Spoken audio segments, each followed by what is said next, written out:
a mystery guest who will arrive in a I black have a mystery mask. guest, but she doesn't seem to want to come over and introduce herself. So That's okay. I don't know. Roz and Jerry Maybe Rabo. she'll wander over. That's okay.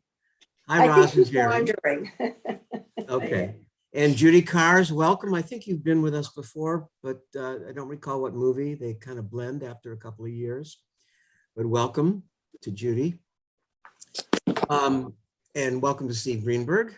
So here's my friend visiting from Israel. Her name is Rama. Hi, Rama. Welcome. Hi. And she also watched the movie. Oh, Yeah. good. I did.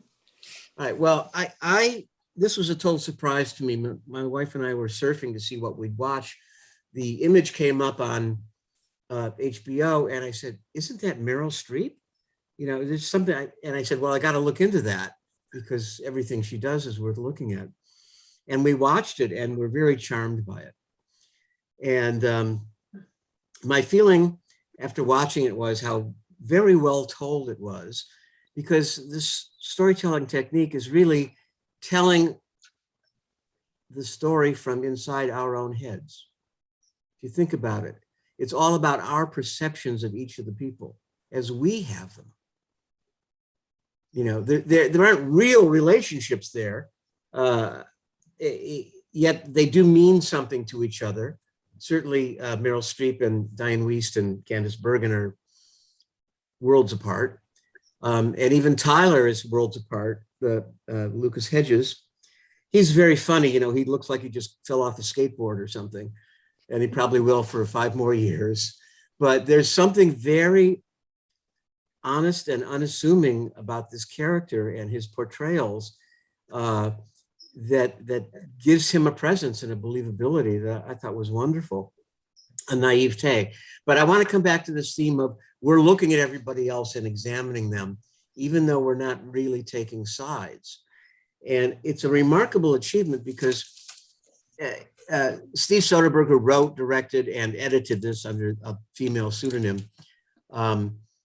as he has been doing, and he also shot it. He often shoots his own films. It's very rye, W-R-Y-E, no caraway seeds meant. It's very tongue-in-cheek. It's very much in the shorthand. I want to call attention as for openers, how we meet each of the 3 characters. You know, it's very important that you understand who everybody is so you can tell them apart. Not that there's any mistaking the 3 leads in this, but they're introduced by their cities.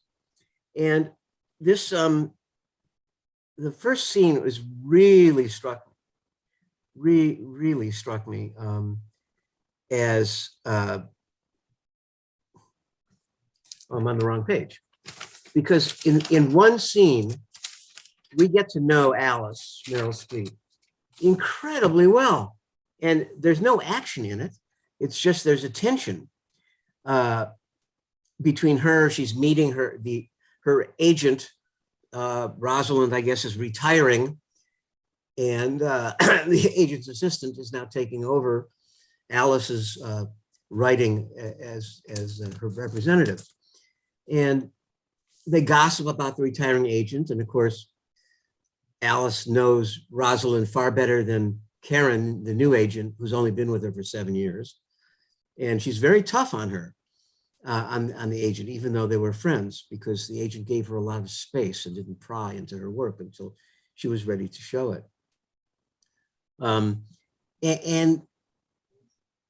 there's a negotiation going on in this first scene about, well, we really want you to go. How can we make sure you receive this prize? I can't, I don't fly. Well, maybe I could arrange for you to take the Queen Elizabeth II. I know the cruise director.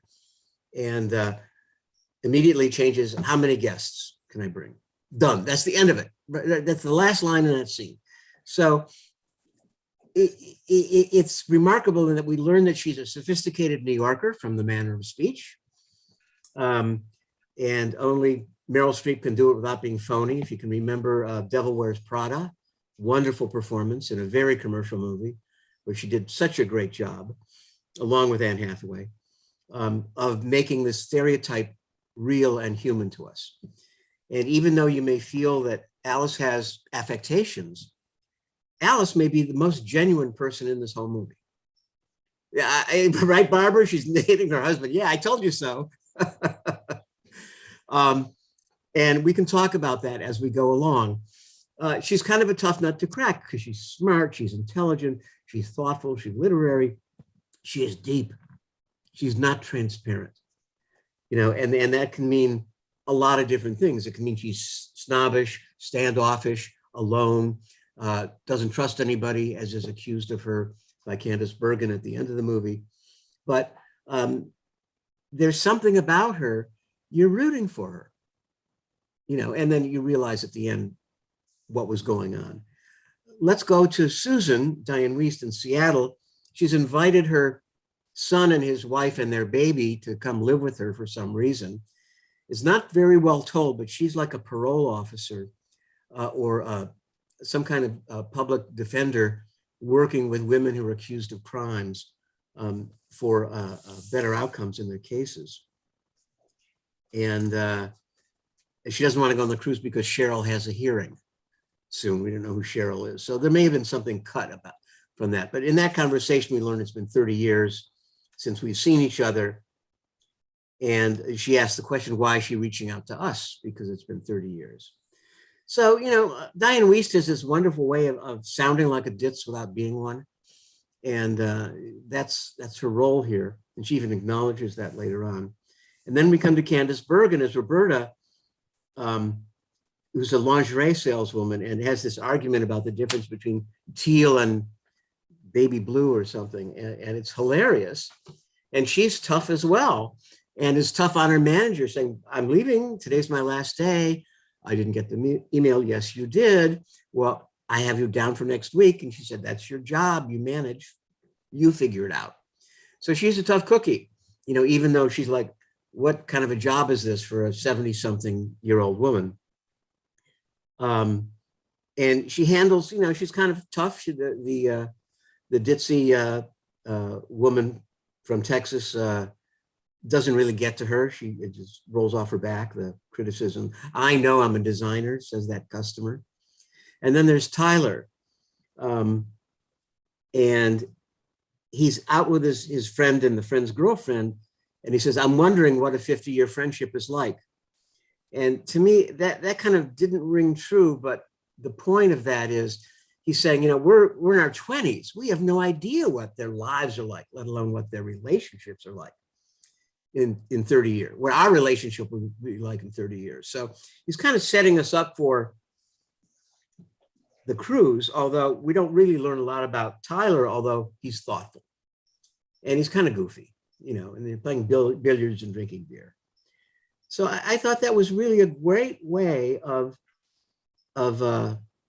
introducing each of the characters. And Soderbergh, as eccentric as he has been in the genres he's made and written, he does obey the rules of good storytelling. He lets you know who the characters are, so there's no confusion. I'm sure Mona will totally get that. And the most stunning conversation was the one with Alice, the very first one, because nothing happens, yet she establishes her character so strongly in our minds because of the way she talks to Karen. And then she can be bought. How many guests? So we know she's got an agenda and there's something else going on. So it's like, this is our introduction to these people around the edges, but we know that those edges run deep. And I thought it was very masterful, and that's all in the first 14 minutes of the film. Sorry, earlier than that. At 10 minutes, the agent goes and talks to her boss and tries to sell him on paying for the cruise. And he warns her, this is like the risk that's at stake for the character of Karen. It's on your head if you don't get any answers about what her next book is going to be. And it's, even the boss is standing up. He doesn't work at a seated desk and he's working while he talks to her. It's very New York, but not done in a snooty way or a cliched way. It's all in this knowing,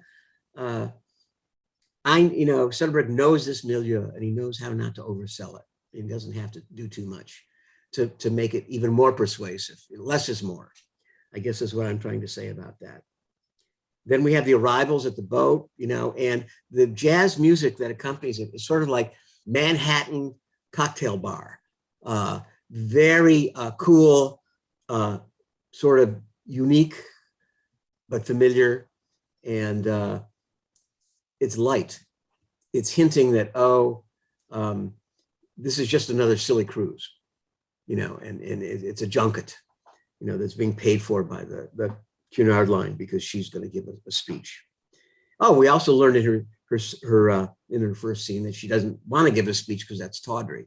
You know, only lesser writers do that, but she does it. So she has her price too, in a way. But that's a small price to pay. So then they're catching up with each other. We learn Susan's probably some kind of parole officer. And then she has Tyler pass out the books to read. What did you people feel when she did that? Was she bragging to her friends? Was it a gift? Was it an outreach, a thank you? How did you react? Anybody? Rama, I can tell you're just bursting with ideas. Okay. I think maybe other people are feeling some of what I am because there's usually lots of fans. I'm kind of listening to you because I found it was one of my least favorite movies that it is probably the least favorite movie that I've watched. And I didn't get it. I didn't know what it was about. I didn't care about anybody. I still don't know what it was about. So I think what you're seeing is I'm trying to listen because obviously you liked it, and I'm trying to find out why. Okay. Look, you know, my teaching philosophy and my relationship philosophy is, if it didn't work for you, that's okay. Let's talk about it. But I can see why you felt it was kind of aimless and you didn't know where it was going. And I'll talk a little more if that's what people want. I think that either Mona or Steve is going to weigh in first. Okay. Mona. No, it's Steve. Oh, Steve. Okay. Hey. Then Mona. Okay. I was going to say, that scene I was a little surprised at because it showed more humility than I expected from the character and her investment in educating her. Well, they used to be really, really good friends. Yeah. What they are now is not clear in this 19th century author. And I was really surprised to see the book she handed out. And I actually thought it enhanced her character. Okay, I could, yeah. I thought I was expecting her to give them her own books. Yes. So I was too. It was a nice turn when it turned out to be somebody else's book. But that name, Bronwyn Pugh, and it was so professorial and so pedantic. Right. And I thought they're going to hate this book. I don't care what it's like. And this is not the right book. Well, what was it? The Wisdom of the Owl or something? Or the Night of the Owl? The realm of the owl. Of course, owl is a bird of wisdom. So that's pretty pedantic right there. And Blodwyn Pugh, it's you know, it could be Emily Bronte, but more deeper into that culture. And you're right. It's like she would do that. And this is the kind of taste that she has. But what Soderbergh does at the end of it is to say, this is just something that's terribly important to her, and she wants to share it with her best friends, including a trip to the gravesite. So we don't know. I did personally have an experience that with going on a vacation with somebody who had decided that what she wanted was to have an intellectual conversation about things we read. And what I really wanted to read was a book that fictionalized the relationship between George and Laura Bush. And it was about 1,000 pages long of what she considered complete drivel. And I spent the entire vacation reading it. I actually loved the read. It was very entertaining. And she wanted to have an intellectual conversation. And I kept thinking about it, that event while I was watching the movie, and thinking this tug between who each of them had become or wanted to be and what each of them thought. Right. Okay, so let's keep going. We'll plow ahead through it. Barbara, did you want to say something? Unmute. Unmute. I thought it was pretty bizarre that they were best friends. I didn't quite understand the nomenclature, and they hadn't seen each other in 30 years. They were best friends 50 years ago. So the disconnect about that was confusing to me. Did it mean to any of them? I mean, they may have had agendas, but they weren't particularly clear, and they certainly weren't described when the label was best friends. I think that's intentional on the filmmaker's part. We're meant to question. They haven't connected since a reunion 30 years ago, and they were in college 50 years ago. And they're obviously not close. So is this a game they're all playing with each other? And who's playing what game? Remember, I want to tip my hand. There are 3 board games that are played. Monopoly, Scrabble, where the words control and betrayal come out. And the third one, Clue. Who did it in what room with what weapon? I mean, that's really, do you have a clue about anybody else after 30 years and so much living that has gone on? I think that's hilarious and apt. And that's a way in for us to sort of examine the filmmaking style here, because he's just parceling out little tidbits every scene. And it's usually more than one because it's 2-person scenes or more. So you're right, but I think it's intentional. We are meant to wonder, what's in it for them? Why did they say yes, other than it was a luxury cruise that 2 of them could never have afforded for themselves, Tyler as well. So why did they say yes? And that's a recurring question that they ask each other. It was a luxury cruise where there appeared to be nobody else on board except them. Well, Cunard had tough times during the pandemic. I guess. Ridership was down. I really hated the ship. There's so much gold and yellow, and it was like, I got sick of the color scheme. And of course, when you're outside, then it's suddenly refreshingly blue at times. But it was kind of oppressive. But I liked their outfits. I really liked their outfits. You know, it brought a lot of, I don't know, pizzazz to it. And then that scene when I'm going to the gala. Yeah, well, that's her. Look, it's clear from the very beginning that Bert, or Roberta, is fishing for a wealthy husband. Very early, she says, I need money. This guy, Clifford or Crawford, who broke up with her because he read Alice's book and thought she was the character and it was a despicable character, so he left her. And he used to take very good care of Bert, but that's no more. So she had to go into selling lingerie. So she's a gold digger by her own confession, but it's a legitimate profession in her book. And it is, it's fine. I mean, you know, of course, the guy she tries to pick up, there's a lot of, did you people not find the scenes funny?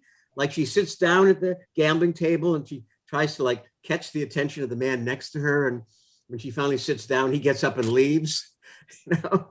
Or the first guy who says, I made a killing on this cruise already. It's like, these are awful people, or she's an awful person, you know?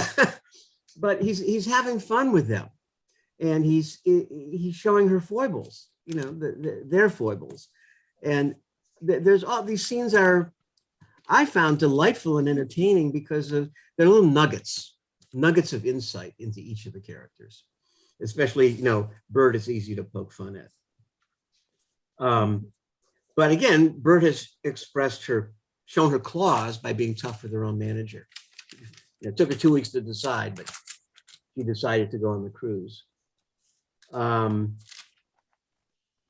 Steve, did you want to add something? I was just going to say, I loved all the nuggets, and a lot of this was very real, and the personalities were recognizable. And then she destroys a manuscript. And I don't know any true writers that would ever totally destroy a piece of work. They drop it, they pick up the ideas later, They do whatever, but to destroy both every physical and computer remnant, I found totally incomprehensible. Okay, leave I it. honestly disagree with that. I figured you, I could feel it. I'll take care of you, Mona. And why do you disagree with it, Mona? And Well, I mentioned to Steve, he said to me, have you ever heard of an author destroying all their work? And I said, well, at the end of his life, Kafka made his best friend promise to destroy all of his unpublished work. And thank goodness for the rest of us, his friend didn't do it. But that's when he was dead, not alive. Well, but he knew the promise was made when Kafka was alive. Okay, that's. This woman knew that she was coming to the end. And I think Right. some things, I actually found that among her most vulnerable, humane moments, because I thought that action demonstrated that she actually heard what Okay. the friend said to her. Yeah, let's save that because you hit nugget number one. You know, that's really so important to this. Roz Rabo? Yeah, I actually like the movie, and I recognize the women as being women I know in different walks of my life, Mhm. and the competition. And when one friend becomes more successful or richer than the others, and I think the women who went on the cruise did it because it was free. They had nothing to do. They were single. One of them hated her job. Diane Weiss probably just went because she wanted to see them. I don't know why she went. And I love the character of the nephew. I thought it was perfect. And I kept thinking to myself, where is this going? Something's got to happen. And then when she ended up being sick and her doctor was the man going in and out of her bedroom, it made sense to me. And that's why she knew she was going to die. So she tore up the manuscript. Well, it's not that she knew she was going to die. Remember, she says to her nephew, I'm trying to create lightning in a bottle for the second time. Right. And what that's a veil, Karen, the agent, thinks, aha, maybe she's going to do a sequel to the big hit. And well, it's probably a sequel to the one she really liked, The Function of the Body. But the point is, she knows she's ill and in dangerous ground. And she's trying to do it again. And that's not a good enough reason for her to grind out another novel. She's a woman of, remember her talk about, sometimes I wait a whole day to find one right word. She's of immense personal integrity in her own matters. Forget about other people, but she's very tough on herself, as many writers are, especially many good writers. And she realized after the confrontation with Candice Bergen, she has there's that montage, that scary montage at night with the bees and the night sky, and then she's dead. And the black and white shot of her, it's kind of clumsy. You don't know what it is until you learn later that she's dead. But that upsets her so much, that conversation. Let's see, sorry, I got it mixed up. She destroys the manuscript before that conversation. But I think she had the sense that she was disappointing herself. And she does go back and you see her working on the floor of her stateroom and crimpling up paper after a dinner. I think that's after Diane Weiss says, I've never been at a table with two more self-obsessed people. Well, writers should be self-obsessed because in a way that supports Alice's theory, her MO, that I write, these are all versions of me, and I've got to like the way I'm portraying each of the characters just so. So she's a perfectionist with her words and with her characterizations. And she didn't crack it because she's trying to do it again. And no, she never copies herself. And I think she caught herself copying herself, which is why she destroys the manuscript. So Steve, it's out of her own, and she's a bit surprised at herself when she tells her nephew that she threw it into the recycling and erased it from the hard drive. She had nothing to prove. I mean, I think she caught herself trying to prove something. And she didn't like that. That's my sense of it. Anybody have a different take on that? Why she tore it up?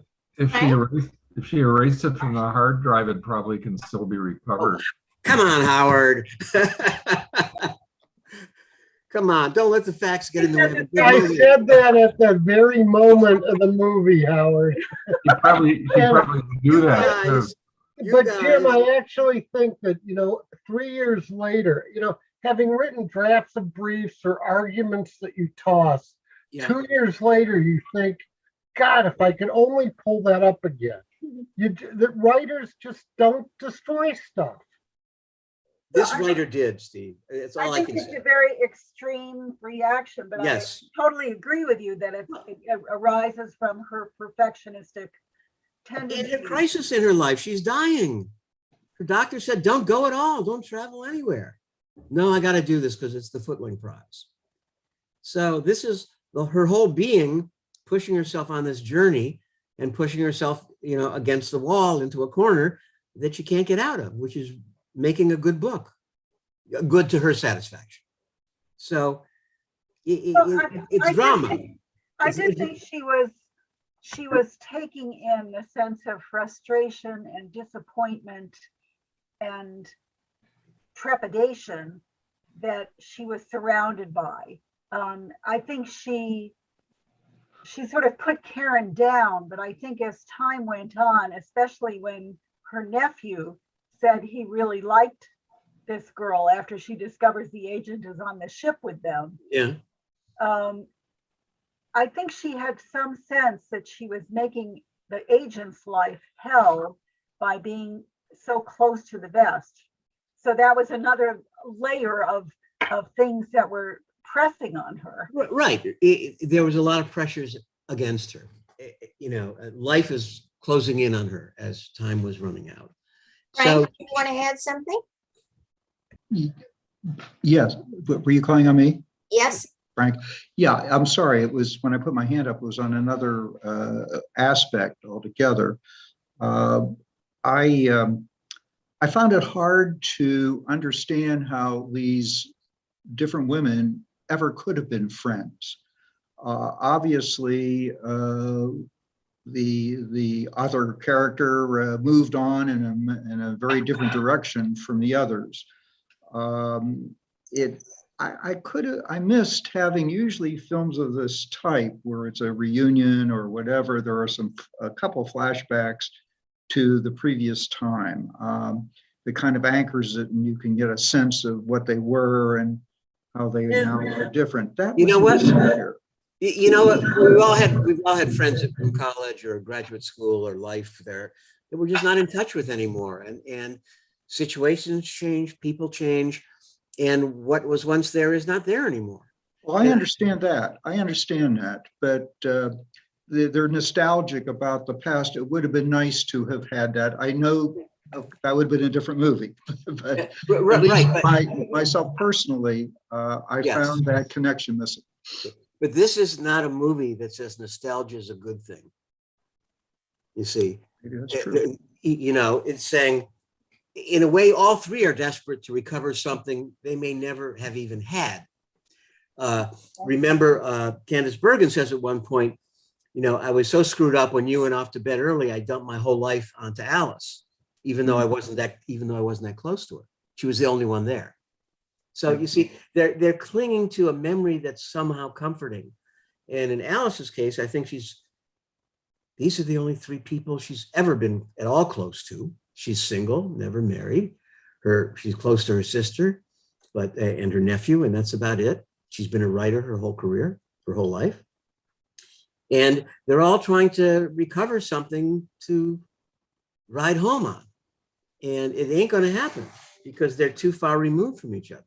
When you think about it, a writer has to experience life and experience with others. And I know there are others who are kind of very private individuals who are writers, but it's somewhat hard to believe. You have to experience these relationships and whatever to be able to write about them, or maybe you don't. It's puzzling.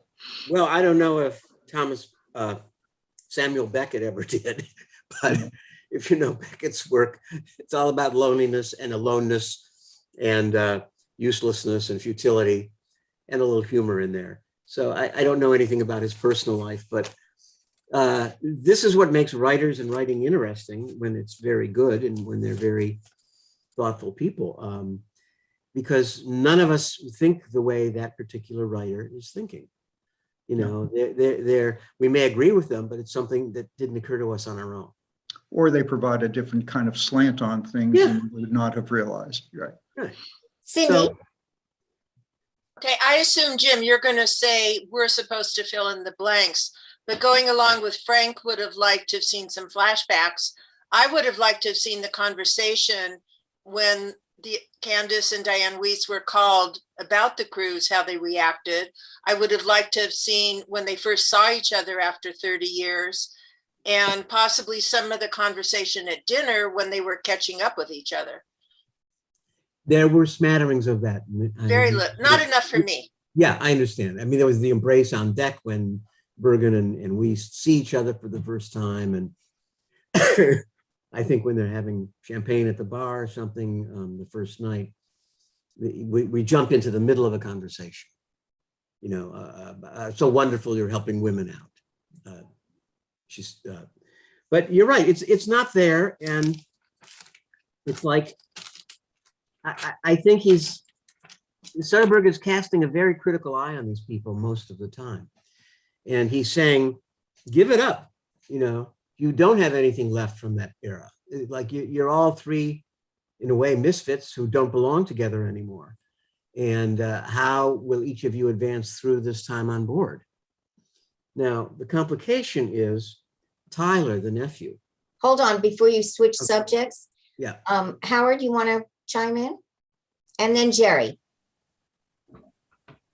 I just wanted to say, I think it's relevant to what we were just talking about. I found out some things about the movie after I saw it by just reading a lot of reviews and things and Wikipedia that maybe explains why the movie maybe has some flaws. One thing is it didn't actually have a script. The person who wrote it just wrote an outline. And all the dialogue was just improvised, and they did a lot more. They took a lot more film than was actually in the movie, and then the editor put it all together. So it seems like maybe that explains, you know, some of the things really didn't fit together that well. And I remember there was the scene where the nephew was in the bar and he had been so respectful with his girl, and then he said, "Well, can I kiss you?" Which was a little weird, and then she said, Oh shit. "Fuck," and then her next words were shit. You know, that was some of the worst. I mean, I'm not an expert on that, but it seemed like pretty bad. Well, if it didn't ring true to you, it didn't ring true. I have to say, it revealed him a really nice man, and she was just a garbage person. That's the only way. Oh, she wasn't a garbage. Well, I mean, what kind of respect is that to somebody, you know, in such a delicate situation? He was out of his league, and she was saying, "Oh, I don't want to hurt you, but oh my God, what am I going to do with this situation? I didn't mean to." Oh fuck. Yeah, right. Yeah. But you know, she is a compromised person because she asked for his confederacy with her to spy on his aunt. Yeah, that's kind of corrupt for her own gain. Already, she's already starting out not being. She's the scurrilous agent, you know. Anyhow, you work for the agent, you know. Everybody serves the agent, not the other way around. The other thing I found out about it is the woman who wrote the outline, because it wasn't a script, is a fairly well-known person and sort of notorious from the time of the Charlie Hebdo massacre. She was in the news quite a bit. She has a Jewish name, which I can't remember. And that she was kind of notorious because she went public with a huge manifesto that, although she certainly doesn't think this, and she's, you know, that the massacre was justified, she also is outraged that the PEN organization was giving an award to Charlie Hebdo, when actually Charlie Hebdo was a very Islamophobic organization, and giving giving Not this award. relevant. I'm sorry. Terrible. It's not relevant to the movie. It's judgmental. Well, she wrote the script, and maybe it explains why, or What would that all- explain? What would that explain? That she's a hateful woman and an Islamophobe? Something wrong in her head. That's what it explains. Well, that's not relevant here. Let's talk about Tyler. Hold on. Jerry, Barbara, did you want to say something as well? No, Jerry. I thought one of the wonderful nuggets of the movie, and I don't think it hung together for me, but one of the wonderful nuggets was when Diane Wiest is sitting on the deck and looking at the sky. And she says that, Elon Musk has just put these machines in the sky. And I think Soderbergh is saying that the world is changing and we are not going to know the natural world. We're not going to be able to relate to the natural world. It's out of our control. And I thought that was a very wonderful comment. I also thought another nugget was, let's see, I forgot, just a moment. Give me a second here. Yeah, when they're talking together and, no, I'm sorry, it just slips my mind. All right, That's okay, but we'll come back to you. put it in the chat or raise your hand if you think of it, and I'll call on you again. Thank you. I wanted to, that is a lovely moment where she said, we're the last humans who will ever have seen the real sky, unadulterated. And in a way that refers to them. They are dinosaurs. She even calls herself that to Tyler when he says, you're the last generation to grow up without, devices. And she says, but humanity's still the same. Well, people do change. Humanity may be the same. And that metaphor is we're the last ones, the last witnesses. It's like the three women are the last witnesses to their own 20s, and it doesn't matter anymore. But it's touching. It moved me too. And it's sort of a theme that's there.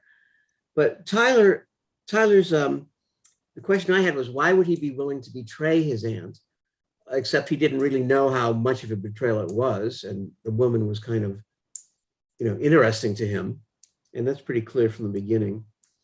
So there's a certain innocence to him, a youthfulness and a naivete.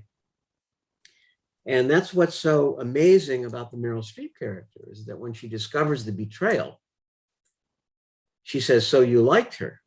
Yeah. And she said, well, that's as good a reason as any to lie. And to me, that's this is not some haughty, wealthy New York goddess, some elitist person. This is somebody who knows of the affairs of the heart a great deal and is extending that generosity. She could have been furious with him, but she wasn't. And she even makes peace with Karen, the agent. And they have that unspoken, they have talking, but there's music over it, and you just see their lips moving, and they toast wine together, and they sort of make up, and then she gets invited to dinner the next night, which Tyler's mortified by. But this says that Meryl Streep has a big heart, I think. And she's bigger than these petty squabbles, which also means that we know, and I think we know by this time in the movie, that what Candice Bergen is going to say to her is so far out of left field, she never imagined it. It does come up in a conversation where she says, well, these characters are all a part of me. And sure, I write about the relationships I've had, but it's only as they are a part of me. And I don't know how strong a statement that was, if it excuses her or passes. I liked it. I knew that's, because I'm on her side, from the midpoint of the movie. There's too much scheming and planning around her. She's clearly a victim of Karen, of Tyler. Bert is gunning for her. Diane Wiest, we don't know, other than she's just a pal.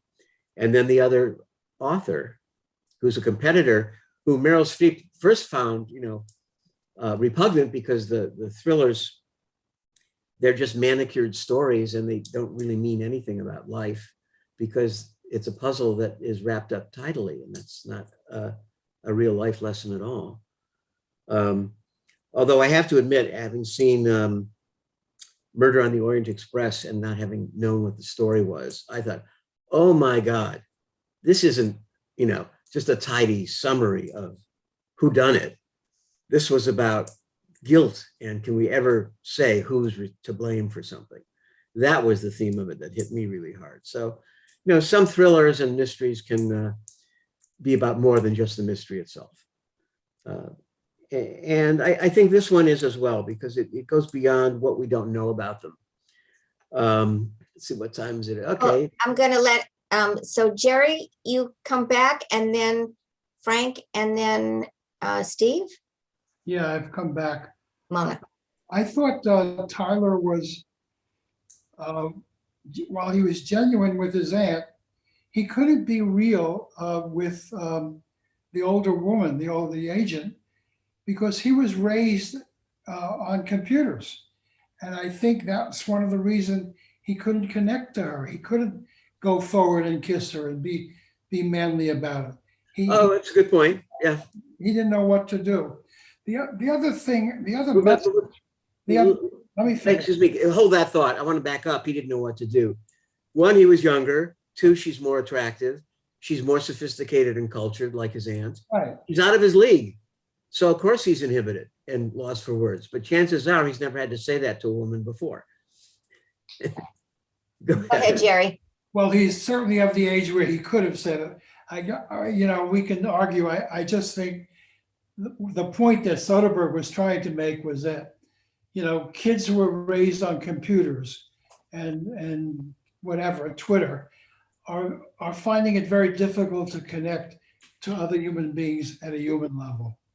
The other thing I think that Soderbergh was saying through the main character was that one of the ways left in the world to understand human beings is through great literature, not the trashy, you know, murder mysteries, but through great literature. And I thought that was a very powerful idea in the whole movie, actually. How do we make contact with other human beings when the world is changing to prevent us from having contact, making it more difficult to have contact? A very good point, you know, like Meryl Streep channeling the spirit of Bloodwin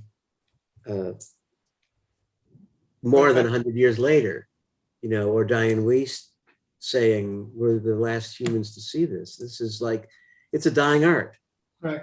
You know, and Meryl Streep is just being the humanist, you know, and she's so severe and austere in her honesty that she tears up her own manuscript because it wasn't good enough. That's a theme. I thank you for bringing that up, because I just connected those two threads, the stars and the novel. You know, these are relics from the past, you know, that can still speak to us if we let them. Right. Who's next, Fern? Frank, and then Mona. We were talking about significant parts of the movie. I thought that when she is confronted near the end by one of the women, I guess it was Candice Bergen. Yeah. Candice Bergen, and who offers a contribution of her character to the writing for a price. And Meryl Streep's response is, oh, so this is all about money, not love, was her response. So yeah. Well, I mean, she may have been deluding herself as well, trying to recover a love that may or may not have been there. But it's flabbergasting when she names the price, you know. Right. And you know, all that's, we don't even know what kind of a disaster her life was after that book came out. She lost her sugar daddy. I don't know. And it's like they're on different planets. And that's Meryl Streep's reaction. Is like, I thought I knew you better. you know. I almost had the feeling that it wasn't just that Meryl Streep versus the other women, but each of the women, among the women themselves, they all seemed on different planets. There didn't seem to be any real cohesion there. Right. That's what I meant when I said the nostalgia may have been unfounded. It's just the last straw they could think of from their past to get them through this next phase of their life. And that's what's related to my previous comment about wondering how they ever could have been, these characters ever been close. I think that young people are friends for all kinds of reasons that have not a huge amount of depth and more are a function of events that happen or things that throw them together. And when you're older, you look at these people and you say, I would never be friends except that we were friends. And history matters. You know, Diane Wiest and Candice Bergen shared Professor Osborne from college. You know, when a man walks by and it looks like Professor Osborne, you know, and it's just the fact that they both knew Professor Osborne is like, Kurt Vonnegut would say a grand falloon, a fallacious connection that really isn't there. Thank you, Mona. You're up, Maria. Okay, Go ahead. I was going to say that one of the things I found the most amusing in the movie, and I enjoyed the movie tremendously, was that the thriller writer, whom Alice dismisses as not even, worthy of being present in the literary firmament, actually had great insight into her writing, which shows up when he's giving Karen, the agent, advice.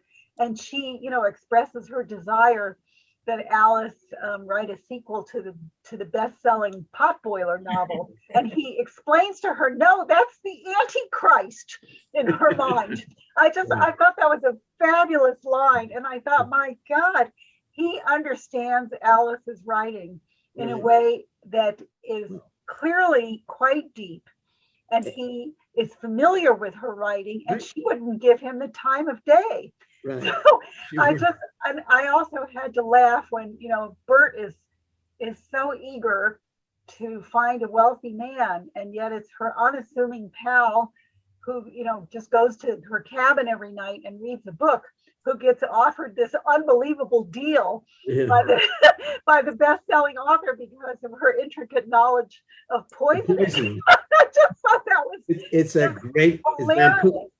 lampooning New York, Manhattan literature circles. Well, it was a great ad for the law of attraction. The one who approached people with love and giving and generosity came out of the cruise with the greatest economic prospects ahead of her. The writer, Kevin Krantz, I guess is his name. He wins 2 marks with Meryl Streep. During the lecture, he says, I really admired the way you brought the diaries into that story, and which shocks her because he had read it and understood it and flattered her. And then when he's at their table, meeting them all and talking, he also said something very touching, how much he respected her work. And she didn't expect that kind of humility from him, and she proved she could be wrong. And she admitted it. So again, bigger heart, bigger character, more imagination. I just wanted to comment about Candice Bergen. And I thought in a film that I didn't find much that I liked, Candice Bergen I thought was incredible. And I remember an old movie that she did called Rich and Famous. And it was probably one of her first forays into serious comedy. And it just reminded me of it a bit, somebody who was just totally out there with very little sense of restraint or understanding of who she was. She just was herself. Mm-hmm. And her comedic talent was, I thought, quite significant in the movie. Oh yeah, no, she's great. She was really great. Melanie. All right, actually, I was just going to bring that up. I read a couple of reviews after watching the movie, and one of them was exactly how I felt before reading it. It seemed kind of like a Woody Allen movie, but in a Woody Allen movie, to me, the story, the thought behind it is easier to comprehend. This seemed to be a little bit disjointed. I agree about Candice Bergen. She was the character that I really felt was superb in it. I think I was expecting more of like the Golden Girls, and it wasn't like that at all because it was funny, but it was serious. And one of the quotes that I liked the most was, because there were a lot of philosophical quotes in it, but when she said, "It's impossible for me not to think what a miracle it is that the universe emerged, what a miracle it is that consciousness emerged." And I thought that was a big thought. So I continue to think about it. I enjoyed the movie. My husband would have called it a mommy movie. If we had gone to see it in a theater, we probably would have gone because of the stars in it. I'm still not quite sure about the title. I think it's kind of intriguing to think about why they called it what they did. But overall, I enjoyed the movie. Good. Thank you. Didn't enjoy it.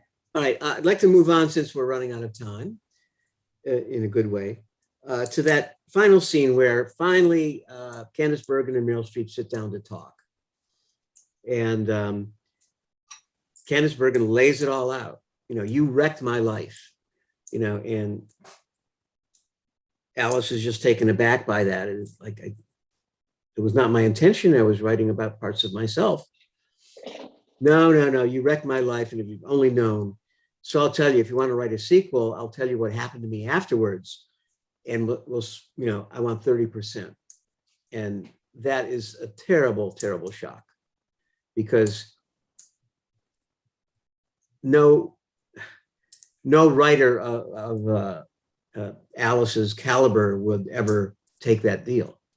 You know, she would not entertain that with anybody. And it's like, in a way, she asked for it because she asked two strangers to come on this cruise with her, crossing, and didn't know what she was getting. She took a risk, you know, a desperate risk. In a way, this is her last fling at life, isn't it? You know, she was warned by a doctor, don't go, it could be hazardous to your health. Well, if this is all I have, I want to be with the people who know me best. Well, who knew me best? Well, they knew me best back then, but that was 30 years ago, and that reunion didn't go so great either. You know, because, you know, Diane Wiest went off and slept with a waiter, and Bert, you know, poured her heart out to her. So that takes her back so much. She goes into a furious writing. There's that montage where you see the pen against the notebook and the bees swarming, which to me I read as sort of organized chaos, the night sky, foreboding, the black and white shot of her in bed, drained of color. It wasn't terrible. It wasn't a great montage. It really didn't do anything other than to invoke a dream, a horrible dream. And then she's dead. And then we find out what's going on when Tyler comes in the next morning. And they go to the grave, you know, they don't have much to say, they leave. But then the movie really declares its true colors. First, we know from the scene in the inn room with the corpse on the bed that Bert lifts the ledger, the journal, off the nightstand and puts it under her shirt and still stays to have a conversation with the others. And that's pretty awful. And then we learn that she sent it to Karen saying, we can make some money off of this. Don't you want to publish it? And Karen, showing a different change of color and being loyal to the memory of Alice, saying, no, I'm not going to touch this. You know, you want me to send it back? And then Bert says, no, give it to Tyler. Tyler puts it, you know, later puts it on the shelf in her apartment. But then there's this other deal that happens with Susan. She meets with Krantz and they strike a deal, and he's generous. He doesn't want 70%, he only wants 50% because it's her idea and she's going to fill him in. Now, who knows what his motivation was? Obviously, the guy has more money than he knows what to do with. And maybe he likes her, maybe he likes a partner, maybe it's just what he needed to, you know, get himself started. But again, she has something to do with the criminal justice system. And he is a mystery writer, a thriller writer. And I could see how he sees her as a resource of factual information that could stimulate his imagination. just like Meryl Streep's friends stimulated her imagination for characters in the book she's written. So that's very funny, you know, and it's ironic, but totally realistic because he's, you know, he's more generous than you'd think. And Diane Wiest is not trying to capitalize on Alice's connection or some book she stole. It's just somebody she met, you know, it's who you know in the business. Right, Mona? That's why we're also published. But for me, the capstone of the film is the guy who gets the most rewards out of it. And I think you can see the end of the movie as various comeuppances. Because Diane Wiest was a decent friend and not vengeful. She gets a good deal. Because Candice Bergen was a vengeful bitch and totally didn't understand how the world works. She got nothing, right? Tyler gets the real gift of wisdom because when he goes back to her apartment, he puts the book there and he remembers in his mind the speech she gives that Mona quoted, that Melanie quoted, that how wonderful it is that consciousness or can transcend the centuries and be transported down from one person to another, like the stars and the starlight that is natural. And to me, that's, you know, his maturation. He didn't get the girl. It would have been a terrible match, you know, so that's a sort of a plus in his behalf. Karen becomes virtuous and Tyler gets wisdom. And that's the end of the movie. It's like, wow. So the first time I saw this, I thought, my God, is this cynical, you know, lampooning of all these various people. And the second time I saw it, it was like, wow, you know, there is some justice in the world, and maybe Steve Soderbergh isn't as cutting edge anymore as he used to be because it's kind of conventional. There is justice in the world. That was my take on it, and I had fun with it. So I hope this helped you get the movie and understand the filmmaker's motivations and how the characters, there's a push-pull there and how they work with each other, against each other to bring us to some conclusion. It's not the be all to end all, but, you know, and somebody said, what's the title about? Let them all talk. It's like, I don't care. You know, that expression means let people say whatever they'll say. I have to do what I have to do.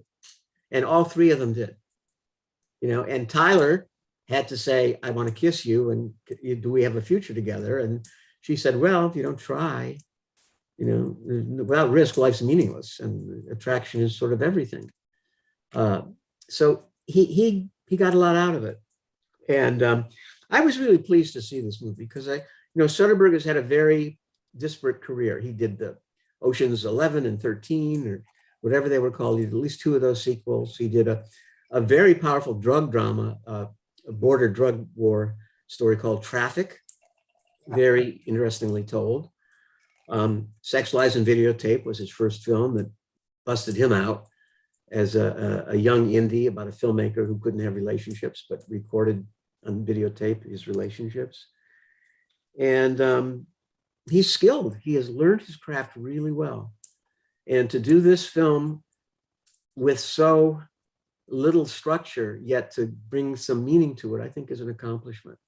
So that's why I programmed it. If you didn't love it, I'm sorry. It's okay. But there's stuff there, you know, and that's what makes film so interesting. There's something to be had from the better ones. So that's it. Any questions about tonight or anything we said, Mona? Just a moment, Mona. I want to, Melanie put in the chat, and I think it worth noting that the Israeli Film Festival, joining with the Los Angeles Jewish Film Festival, has just started, and for $40 you can watch 11 Israeli films.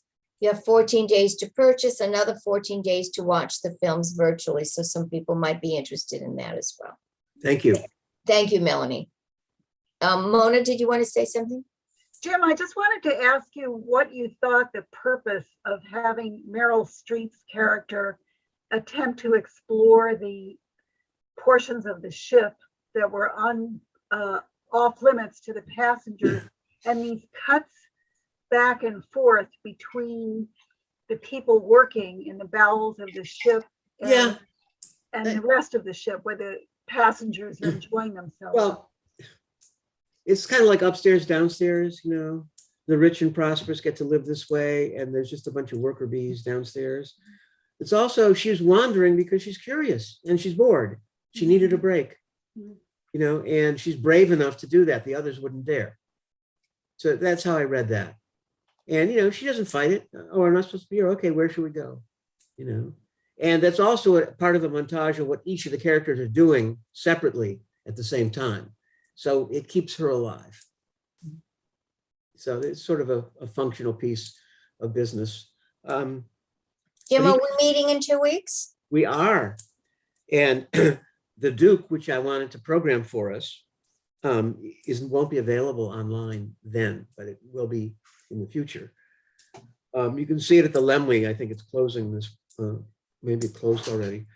It's a really charming film about an art heist, and this non-criminal guy who steals a precious painting, holds it for ransom so he can give money to a charity.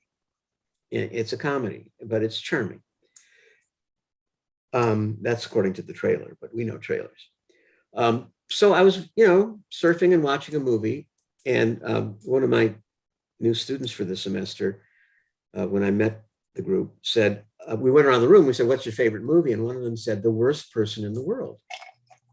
And I'd seen this title, and it's very intriguing. And Barbara's probably seen it already. And it's really, I encourage all of you who have single adult children or grandchildren who are in their 20s, especially young women, see it with them. This is a film about the angst of being 20 and not knowing how the rest of your life is going to work out. Not that we ever know entirely. But this is not one of these navel-gazing, intellectual, existential movies about who am I and where do I belong and what's the meaning of life. No, not at all. This is about a young woman who's 20 and men fall in love with her. And for one reason or another, she's just not feeling it. And she's not a snob. She's not mean. She never says anything very angry to any of them, but it just doesn't work out. And it really puts teeth into the life of a 20-year-old, 23-year-old, however old she is, at that point in their life. And think back to yourself when you were 20 and unattached or between people and not knowing who you'd marry, if you'd have a child, you know, and you really feel the palpable, the staunch individuality of this young woman in not being pushed into anything. No, I don't believe that. No, I don't feel that. You know, it's in a way, it's like Meryl Streep saying, I can't do that. It's just not me, you know, and she does it in such a loving way. She's gorgeous. She's transparent. You really like this person, you know, you want to be her friend.